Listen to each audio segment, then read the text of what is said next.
लोकसभा चुनावों के बाद एक बार फिर से देश में चुनावों का सीजन शुरू हो गया है।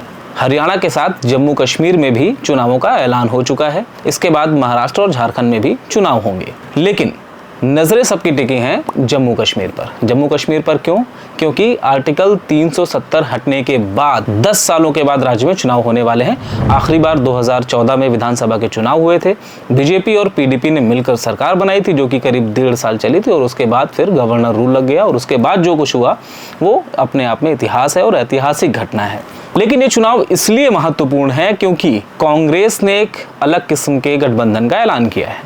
कांग्रेस प्रेसिडेंट मल्लिकार्जुन खड़गे और राहुल गांधी, जो कि नेता विपक्ष हैं, वो जम्मू कश्मीर में थे और उन्होंने वहां पे नेशनल कॉन्फ्रेंस के साथ में गठबंधन का ऐलान किया है। अब गठबंधन का ऐलान कर दिया है तो सवाल ये उठने शुरू हो गए हैं कि क्या राहुल गांधी आर्टिकल 370 को रिस्टोर करेंगे? क्या कांग्रेस चाहती है कि जम्मू कश्मीर एक बार फिर से 5 अगस्त 2019 के पहले वाला कश्मीर बन जाए?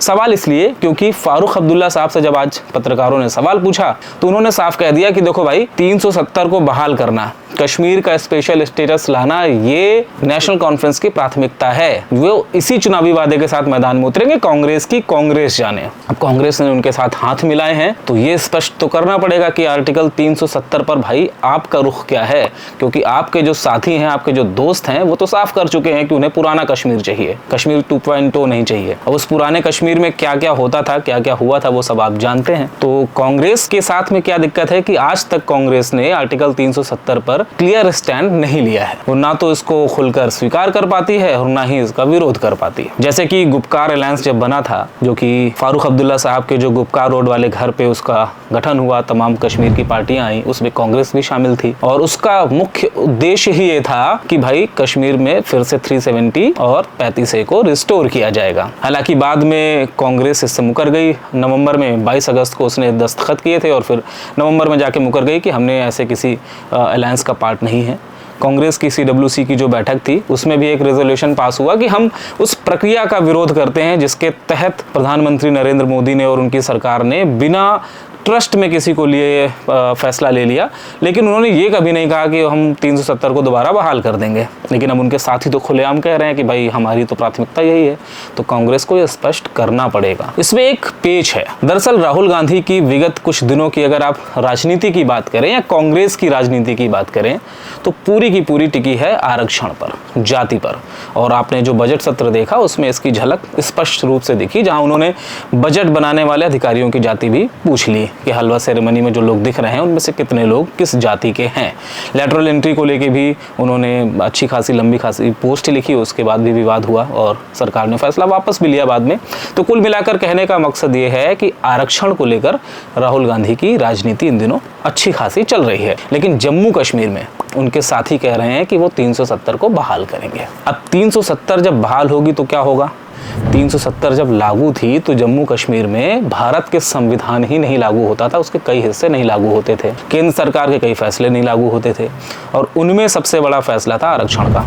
जम्मू कश्मीर में ना SC/ST को आरक्षण मिलता था, ना OBC को आरक्षण मिलता था। और आर्टिकल 370 हटने के बाद 5 अगस्त 2019 के बाद पहली बार जम्मू कश्मीर में आरक्षण की व्यवस्था शुरू हुई है। याद रखिएगा, पहली बार। और पहली बार जम्मू कश्मीर के विधानसभा चुनावों में 9 ऐसी सीटें हैं जो SC/ST कम्युनिटी के लिए रिजर्व रखी गई हैं, खासतौर पर गुर्जर और बकरवाल समुदाय के लिए। गुर्जरों को जहां पूरे देश में OBC के अंदर रखा गया, उनके आंदोलन भी हुए, आपने देखे हैं, तो जम्मू कश्मीर में उनको ST का दर्जा दिया। लेकिन अगर राहुल गांधी एक ऐसी पार्टी के साथ में है जो 370 की वकालत करती है तो जाहिर सी बात है कि वो आरक्षण का विरोध करते हैं या उनके सहयोगी आरक्षण का विरोध कर रहे हैं। वो नहीं चाहते कि महिलाओं को संपत्ति के हक मिले। वो नहीं चाहते कि जो कश्मीर से रिफ्यूजी भाग कर आए थे 1947 में उनको ज़मीन के कागज़ मिले या कश्मीर में उनको नागरिकता मिले। या वो नहीं चाहते हैं कि जम्मू कश्मीर में जो योग्य लोग हैं SC/ST या OBC उनको आरक्षण मिले। तो क्या आरक्षण सिर्फ चेहरे देखकर या संख्या देखकर या राजनीति के हिसाब से ही तय होगा? क्या जातियां सिर्फ इसलिए देखी जाएंगी कि उसके लिए वोट मिलेंगे? तो कहीं ना कहीं कांग्रेस को और राहुल गांधी को स्पष्ट करना पड़ेगा कि आखिर आरक्षण पर उनका रुख क्या है, और अगर आरक्षण पर उनका ये रुख है तो जम्मू कश्मीर में आर्टिकल 370 को लेकर उनका रुख क्या है, क्योंकि 370 तो अपने आप में आरक्षण विरोधी है। सोचिएगा। नमस्कार।